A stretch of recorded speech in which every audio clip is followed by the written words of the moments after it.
Assalamualaikum warahmatullahi wabarakatuh. Kami dari kelompok 13 akan mempresentasikan apa itu lafal talak dan macam-macam talak. Nama saya Aulia Kirani Haraha bersama teman saya Triwira Bintang. Saya akan menjelaskan apa itu lafal talak. Lafal talak merupakan lafal yang akan dijatuhkan oleh suami terhadap istrinya. Dibedakan menjadi 3. Yang pertama lafal dengan ucapan, yang kedua lafal dengan tulisan, yang ketiga lafal dengan isyarat.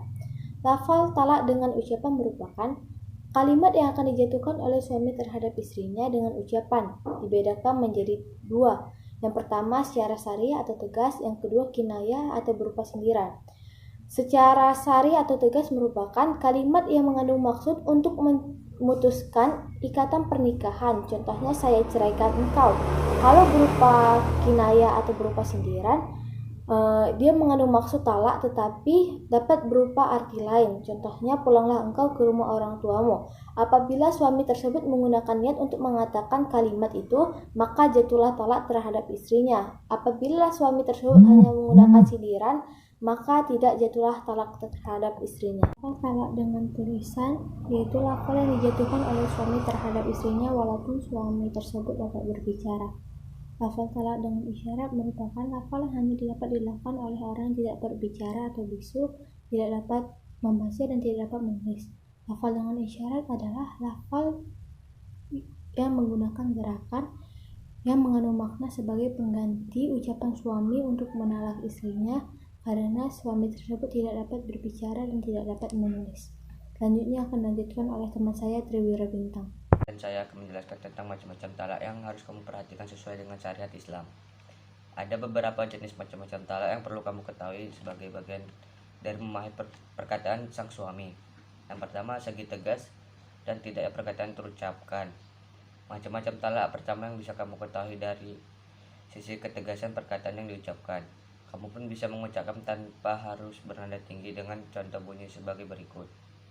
Yang pertama itu talak kinayah. Jenis talak ini diucapkan dengan kata-kata yang belum jelas makna dan arti pemahamannya. Yang kedua, talak sarhi.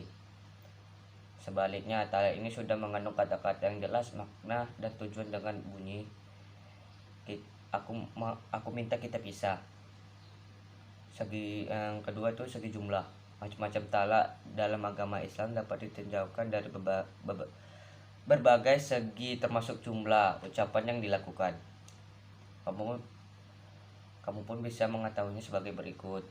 Yang pertama itu talak 1, peringatan pertama yang dijatuhkan sang suami kepada istri. Yang kedua, talak yang dijatuhkan suami kepada istri untuk kedua kalinya maupun 2 ucapan langsung. Yang ketiga, talak 3, ucapan talak yang dijatuhkan sebanyak 3 kali maupun talak 3 yang diucapkan pertama kalinya. Yang ketiga, segi keadaan istri. Macam-macam talak bisa dilihat dari segi keadaan istri dengan rincian sebagai berikut. Yang pertama, talak bidi'i. Jenis talak yang diucapkan sang suami kepada istri yang digauli saat haid dalam keadaan suci. Yang kedua, talak sunni. Talak ini diucapkan sang suami kepada istri yang pernah digauli dan kondisi istri dalam keadaan suci dan pada waktu suci belum digauli, sedang hamil dan jelas kehamilannya. Yang ketiga, talak la sunni wala bidi'i. Jenis talak yang diucapkan sang suami kepada keadaan istri yang belum digauli dan belum pernah haid atau belum balik ataupun telah menopause. Macam-macam talak berdasarkan keputusan rujuk. Talak cerai selanjutnya dapat dilihat segi boleh tidaknya rujuk setelah berpisah. Yang pertama, talak bain. Talak bain adalah jenis talak yang tidak boleh rujuk kembali, yakni baik talak sugra dan kubra. Talak bain sugra merupakan talak yang menghilangkan kepemilikan sang suami terhadap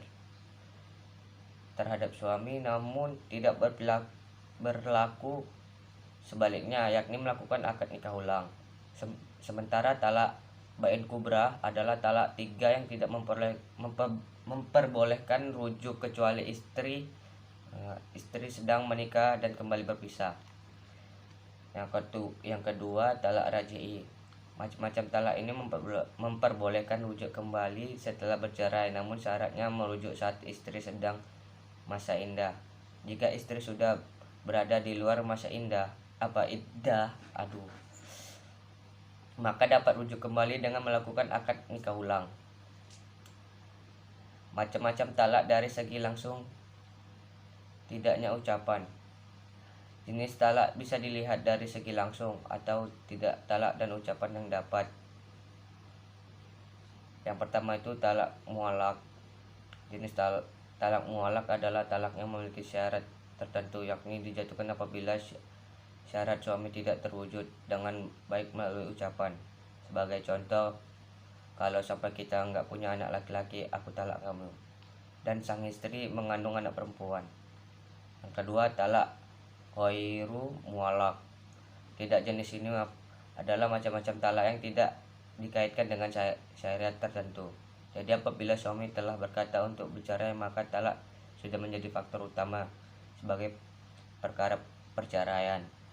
Macam-macam talak berdasarkan cara suami. Macam-macam talak terakhir bisa kamu lihat dari segi suami menjatuhkan talak dengan beberapa cara sebagai berikut. Yang pertama itu dengan ucapan.